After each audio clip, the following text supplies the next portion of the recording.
Welcome to my channel. I'm Shefeetha. ഇന്ന് നമ്മൾ discuss ചെയ്യാൻ പോകുന്നത് മൈക്രോസോഫ്റ്റ് എക്സലിലെ പിവോട്ട് ടേബിൾ എന്ന ഓപ്ഷനെ കുറിച്ചിട്ടാണ്.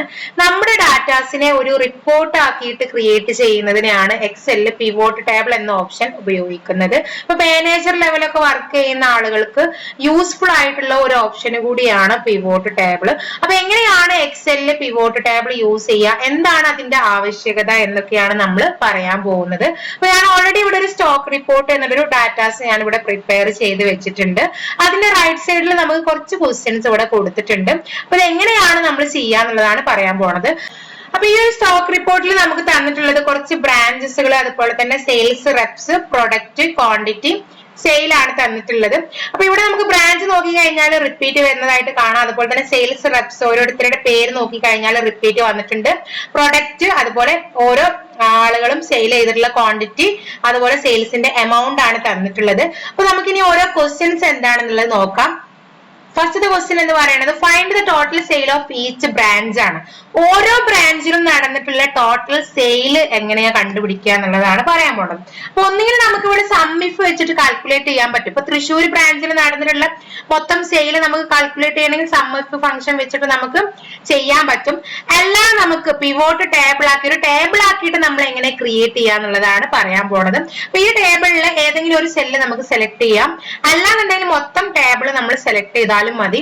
എന്നിട്ട് ഇൻസേർട്ട് എന്നുള്ള ടാബ് ഓപ്പൺ ചെയ്ത് കഴിഞ്ഞാൽ അതില് പിവോട്ട് ടേബിൾ എന്ന് പറഞ്ഞ ഓപ്ഷൻ ഫസ്റ്റ് തന്നെ കാണാം. പിവോട്ട് ടേബിൾ എടുക്കുക.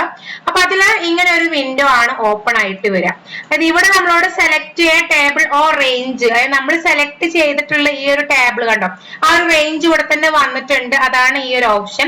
നമുക്ക് ഇനി സെലക്ട് ചെയ്തിട്ടില്ല എന്നുണ്ടെങ്കിൽ ഇവിടെ വന്ന് സെലക്ട് ചെയ്യാവുന്നതാണ്. ഇനി അതിന് താഴെ നോക്കി കഴിഞ്ഞാൽ ന്യൂ വർക്ക്ഷീറ്റ് അതുപോലെ തന്നെ എക്സിസ്റ്റിംഗ് വർക്ക്ഷീറ്റ് എന്നുള്ള രണ്ട് ഓപ്ഷൻ കാണാം.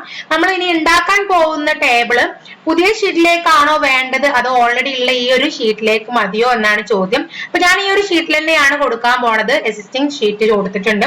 ഇനി ലൊക്കേഷൻ എവിടേക്കാണ് വേണ്ടതെന്ന് ചോദിക്കുന്നുണ്ട്. അപ്പൊ ലൊക്കേഷന്റെ അവിടെ നമുക്ക് ഏത് സെല്ലിലേക്കാണോ വേണ്ടത് വെച്ചാൽ ആ ഒരു സെല്ലാണ് സെലക്ട് ചെയ്ത് കൊടുത്താൽ മതി. ദെൻ ഓക്കെ കൊടുത്തു കഴിഞ്ഞാൽ നമുക്കിവിടെ ഇങ്ങനെ ഒരു ഓപ്ഷൻ ഇവിടെ വന്നു കിടക്കും. അപ്പൊ നമ്മുടെ ക്വസ്റ്റ്യൻ എന്താണ്? Find the total sale of each branch ആണ്. ഓരോ ബ്രാഞ്ചിലും നടന്നിട്ടുള്ള ടോട്ടൽ സെയിലാണ് നമുക്ക് ഇവിടെ കിട്ടേണ്ടത്. അപ്പൊ നമ്മൾ കൊടുത്തിട്ടുള്ള ടേബിളിൽ എന്തൊക്കെ ഹെഡുകൾ നമ്മൾ കൊടുത്തിട്ടുണ്ടോ ആ ഹെഡുകളൊക്കെ ഇവിടെ വന്നിട്ടുള്ളതായിട്ട് കാണാം. അതുപോലെ തന്നെ താഴെ ഫിൽറ്റേഴ്സ്, കോളം, റോ, വാല്യൂസ്, ഇങ്ങനെ 4 ഓപ്ഷൻസ് ഇവിടെ കാണാം. അപ്പൊ നമ്മൾ കൊടുക്കുന്നത് ബ്രാഞ്ച് ആണ്. അപ്പൊ ബ്രാഞ്ച് നമുക്ക് റോസിലും വേണം, അതുപോലെ തന്നെ സെയിൽ വേണം. സെയിൽ എന്നുള്ളത് വാല്യൂസിലായിട്ടാണ് വേണ്ടത്. അപ്പൊ ഒന്നെങ്കിൽ നമുക്ക് ഇത് ഇങ്ങനെ കൊടുത്തിട്ട് ഇങ്ങനെ കൊടുന്ന് റോസിൽ കൊടുന്നിടാം, അല്ലാന്നുണ്ടെങ്കിൽ ജസ്റ്റ് ഇത് അവിടെ വന്നിട്ട് ടിക്ക് കൊടുത്താലും മതി. അപ്പോഴും നമ്മൾ കൊടുത്ത ഡീറ്റെയിൽസ് ഇവിടെ വരുന്നതായിട്ട് കാണാൻ പറ്റും. ഇനി വേണ്ടത് എന്താണ്? സെയിലാണ്. അപ്പൊ സെയിലിൽ ഞാൻ ടിക്ക് കൊടുത്തിട്ടുണ്ട്, കണ്ടോ. അപ്പൊ ഇവിടെ ഒരു ടേബിൾ വന്നത് കാണാം. ആ ടേബിളിൽ നമ്മൾ കൊടുത്തിട്ടുള്ള ഓരോ ബ്രാഞ്ചസും വന്നിട്ടുണ്ട്. അതുപോലെ തന്നെ അതിന്റെ ഒക്കെ സം ഓഫ് സെയിൽ എന്നുള്ളത് ഓരോ ബ്രാഞ്ചിലും നടന്നുള്ള ടോട്ടൽ സെയിലും വന്നിട്ടുണ്ട്. അതിന്റെ ഒക്കെ ഗ്രാൻഡ് ടോട്ടലും ഇവിടെ വന്നിട്ടുണ്ട്. അപ്പൊ നമ്മൾ ഫംഗ്ഷൻ യൂസ് ചെയ്യുന്നതിന് പകരം പെട്ടെന്ന് തന്നെ നമുക്കൊരു ടേബിൾ ക്രിയേറ്റ് ചെയ്യാനാണ് പിവോട്ട് ടേബിൾ യൂസ് ചെയ്യുന്നത്. ഇനി ടേബിളിൽ നമുക്കൊരു നെയിം കൊടുക്കണം എന്നുണ്ടെങ്കിൽ ഇപ്പൊ നമ്മൾ ഈ ഒരു ടേബിൾ ക്രിയേറ്റ് ചെയ്യുമ്പോൾ തന്നെ ഇവിടെ അനലൈസ് എന്ന് പറഞ്ഞിട്ട് പുതിയൊരു ടാബ് ഓപ്പൺ ചെയ്യാനായിട്ട് കാണാൻ പറ്റും. അതിൽ തന്നെ ഇവിടെ കാണാൻ പറ്റും ഇപ്പൊ പിവോട്ട് ടേബിൾ 1 എന്നുള്ളതാണ് അതിന്റെ പേര് എടുക്കുന്നത്. ഇനി നമുക്കിത് പേര് മാറ്റണം എന്നുണ്ടെങ്കിൽ ജസ്റ്റ് ഇവിടെ വന്നിട്ട് മാറ്റാൻ പറ്റും. ഇനി അടുത്ത ക്വസ്റ്റ്യൻ എന്താണ്? Find the total sale of each product ആണ്. ഓരോ പ്രൊഡക്റ്റിന്റെയും ടോട്ടൽ സെയിൽ കാൽക്കുലേറ്റ് ചെയ്യാനാണ് പറയുന്നത്. അപ്പൊ നമുക്ക് അടുത്ത ടേബിൾ ക്രിയേറ്റ് ചെയ്യണം. അപ്പൊ ഞാൻ ഈ ടേബിൾ തന്നെ സെലക്ട് ചെയ്തിട്ട് അത് കോപ്പി പേസ്റ്റ് ചെയ്യാൻ പോവാണ്. ഇവിടെ വന്നിട്ട് കോപ്പി കൊടുത്തു. ഏത് സെല്ലിലേക്കാണോ വേണ്ടത് വെച്ചാല് സെല്ല് സെലക്ട് ചെയ്യാം. എന്നിട്ട് നമുക്ക് ഇവിടെ വന്നിട്ട് പേസ്റ്റ് കൊടുക്കാം. ഇനി നമ്മൾ എന്ത് ചെയ്താൽ മതി? ഇവിടെ നമുക്ക് വേണ്ടത് പ്രൊഡക്റ്റ് ആണ്. അപ്പൊ ഇവിടെ കിടക്കുന്നത് എന്താണ്? ബ്രാഞ്ച് ആണ്. അപ്പൊ ആ ബ്രാഞ്ചിലത്തെ ടിക്കാണ്ട് ഒഴിവാക്കുക. ദെൻ അടുത്ത് നമുക്ക് പ്രൊഡക്റ്റ് കൊടുത്താൽ മതി, കണ്ടോ. അപ്പൊ ഓരോ പ്രൊഡക്റ്റിന്റെ പേരും അതുപോലെ തന്നെ ഓരോന്നിന്റെയും ടോട്ടൽ സെയിലും അതിന്റെ ഗ്രാൻഡ് ടോട്ടലും അവിടെ വന്നിട്ടുണ്ട്. അപ്പൊ നമുക്ക് ഇനി അടുത്ത ഓരോ ടേബിളും സിമ്പിൾ ആയിട്ട് പെട്ടെന്ന് തന്നെ ക്രിയേറ്റ് ചെയ്യാൻ പറ്റും. ദെൻ അടുത്ത ക്വസ്റ്റ്യൻ നമുക്ക് നോക്കാം. Find the total sale of each sales reps, അതായത് ഓരോരുത്തരും സെയിൽ ചെയ്തിട്ടുള്ള ടോട്ടൽ സെയിൽ, ഓരോരുത്തരുടെയും ടോട്ടൽ സെയിൽ എത്രയാണെന്നാണ് കാൽക്കുലേറ്റ് ചെയ്യേണ്ടത്. സെയിം ഈ ഒരു ടേബിൾ തന്നെ നമുക്ക് എന്ത് ചെയ്യാം, കോപ്പി പേസ്റ്റ് കൊടുക്കാം. കോപ്പി കൊടുത്തിട്ടുണ്ട്, ഏത് കൊടുക്കാണോ വേണ്ടത് അവിടെ വന്ന് പേസ്റ്റ് ചെയ്യാം. അടുത്ത് നമുക്ക് ഇവിടെ പ്രൊഡക്റ്റ് വേണ്ട, പകരം എന്ത് മതി, സെയിൽസ് റെപ്സ് ആണ് വേണ്ടത്. കണ്ടോ, ഓരോരുത്തരുടെ പേരും അതുപോലെ തന്നെ ഓരോരുത്തരും നടത്തിയിട്ടുള്ള സെയിൽസിന്റെ എമൗണ്ടും അതിന്റെ ഒക്കെ ഗ്രാൻഡ് ടോട്ടലും അവിടെ വന്നിട്ടുണ്ട്. അപ്പൊ ഓരോന്നിന്റെ ഗ്രാൻഡ് ടോട്ടൽ നമ്മൾ ചെക്ക് ചെയ്ത് കണ്ടോ ഒക്കെ ഈക്വൽ ആണ് വരിക, കാരണം ഗ്രാൻഡ് ടോട്ടൽ എല്ലാം ഈക്വൽ തന്നെയാണ് ഉണ്ടാവുക. ഇനി അടുത്ത ക്വസ്റ്റ്യൻ എന്താണ്, find the total number of product sold. ഓരോ ഐറ്റം ഓരോ പ്രൊഡക്റ്റും എത്ര ക്വാണ്ടിറ്റി വീതം സെയിൽ ആയിട്ടുണ്ട് എന്നുള്ളതാണ് അടുത്ത ചോദ്യം.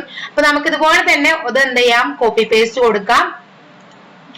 അടുത്ത സെല്ലാണ് സെലക്ട് ചെയ്തിട്ടുണ്ട്, പേസ്റ്റ് കൊടുത്തിട്ടുണ്ട്. ഇവിടെ നമുക്ക് വേണ്ടത് പ്രൊഡക്റ്റ് വേണം, ബ്രാഞ്ച് വേണ്ട. അപ്പൊ ബ്രാഞ്ചസിന്റെ ടിക്ക് ഞാൻ ഒഴിവാക്കിയിട്ടുണ്ട്. പ്രൊഡക്റ്റ് വേണം, അതുപോലെ തന്നെ ക്വാണ്ടിറ്റി വേണം, പിന്നെ വേണ്ടത് സെയിലും ആണ്. അപ്പൊ കണ്ടോ ഇവിടെ ഓരോ പ്രൊഡക്റ്റും അതുപോലെ തന്നെ അതിന്റെ സെയില്, ക്വാണ്ടിറ്റി, ഓരോന്നും എത്ര ക്വാണ്ടിറ്റി വീതം സെയിൽ ആയിട്ടുണ്ട് എന്നുള്ളതും അവിടെ വന്നു. ദെൻ ലാസ്റ്റത്തെ ചോദ്യം, find the maximum minimum average sale of each product. അത് ഓരോ പ്രൊഡക്റ്റിന്റെയും maximum sale, minimum sale, average sale ഒക്കെ കണ്ടുപിടിക്കാനാണ് പറഞ്ഞത്. ഇപ്പൊ നമ്മൾ ഈ ഒരു പിവോട്ട് ടേബിൾ ചെക്ക് ചെയ്ത് കഴിഞ്ഞാൽ ഇവിടെ എല്ലാം കിടക്കുന്നത് സം ഓഫ് സെയിൽ ആണ്. നമുക്ക് ചെക്ക് ചെയ്ത് നോക്കി കഴിഞ്ഞാൽ മനസ്സിലാവും ഒക്കെ സമ്മാണ് വന്നിട്ടുള്ളത്. അപ്പൊ ഇവിടെ നമുക്ക് മാക്സിമം മിനിമം ആവറേജ് എങ്ങനെ ആക്കുക എന്നുള്ളതാണ് പറയാൻ പോണത്. അപ്പൊ ഞാൻ സെയിം എന്ത് ചെയ്യുന്നുണ്ട്, കോപ്പി പേസ്റ്റ് കൊടുക്കുന്നുണ്ട്.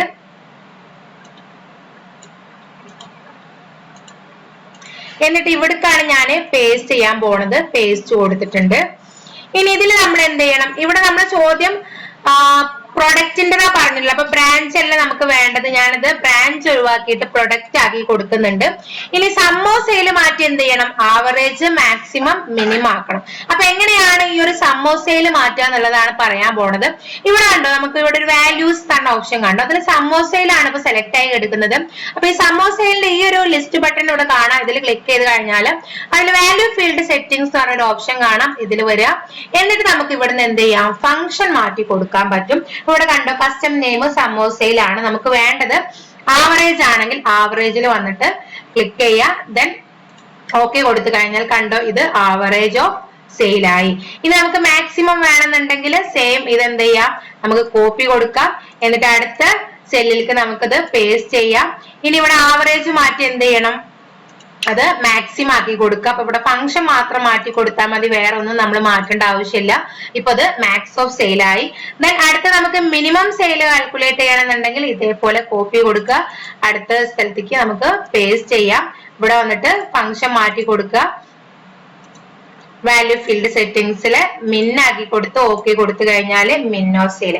അപ്പൊ ഇത് ഫംഗ്ഷൻ മാറ്റുന്നതിനനുസരിച്ച് ഇവിടെ എമൗണ്ട് ഒക്കെ മാറുന്നുണ്ട്. നമ്മൾ ചെക്ക് ചെയ്ത് നോക്കി കഴിഞ്ഞാൽ മനസ്സിലാവും. കണ്ടോ, ഇത് സമ്മോ സെയിൽ, സോറി ഇത് ആവറേജ് ഓഫ് സെയിൽ ആണ്, ഇത് മാക്സ് ആണ്, ഇത് മിൻ ആണ്. അപ്പൊ ഇവിടെ ഒക്കെ മാറിയിട്ടുണ്ട്. അപ്പൊ എല്ലാവർക്കും മനസ്സിലായെന്ന് വിചാരിക്കുന്നു.